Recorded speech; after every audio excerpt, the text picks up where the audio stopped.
أعوذ بالله من الشيطان الرجيم.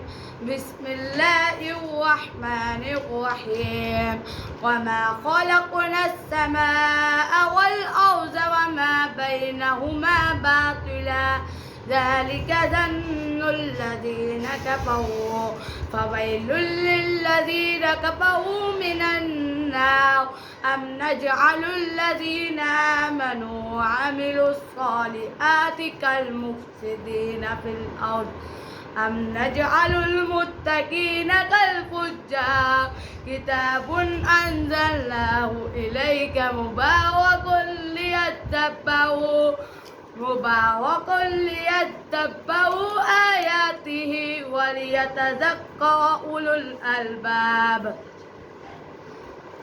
ووهبنا لداود سليمان نعم العبد إنه أواب. إذ عرج عليه بالعشي الصافنات الجياد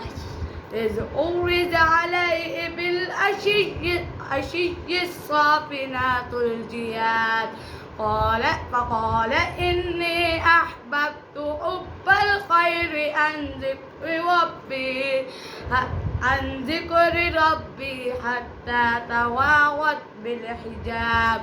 ردوا عليه فطفق مصعا بالسوق والأعناق.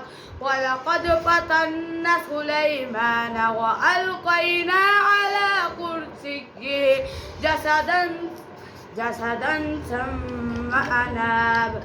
ثم أناب قال رب اغفر لي وهب لي ملكا لا ينبغي لأحد من بعدي إنك أنت الوهاب.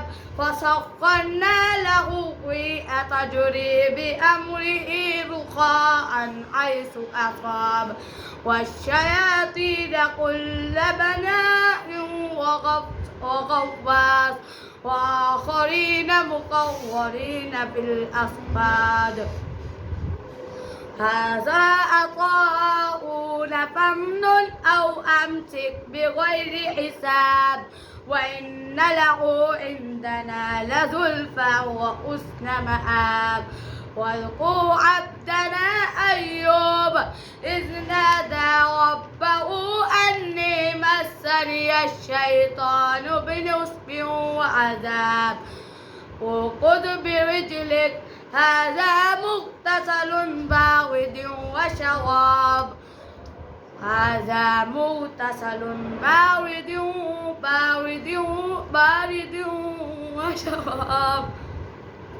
اركض برجلك هذا مغتسل بارد وشراب. ووهبنا له أهله ومثلهم معهم رحمة منا وذكرى لأولي الألباب. وخذ بيدك ضغثا فاضرب به ولا تحنث إنا وجدناه صابرا نعم العبد إنه أواب. واذكر عبادنا إبراهيم وإسحاق ويعقوب أولو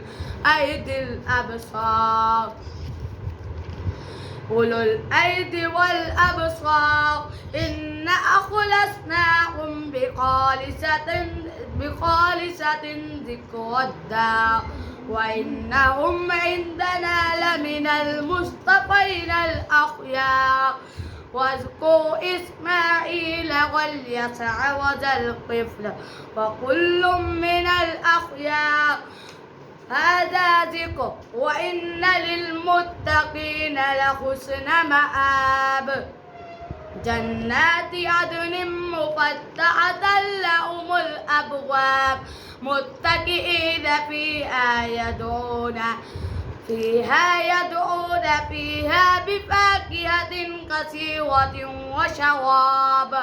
وعندهم قاصرات الطرف أتراب. هذا ما توعدون ليوم الحساب إن هذا لرزقنا ما له من نفاد هذا فليذوقوه حميم وغساق وآخر من شكله أزواج هذا فوج مقتحم معكم لا مرحبا بهم إنهم صالوا النار قالوا بل أنتم لا مرحبا بكم أنتم قدمتموه لنا فبئس القرار قالوا ربنا من قدم لنا هذا فزده عذابا ضعفا في النار وقالوا ما لنا لا نرى رجالا كنا نعدهم من الأشرار أتخذناهم سخريا أم زاغت عنهم الأبصار إن ذلك لحق تخاصم أهل النار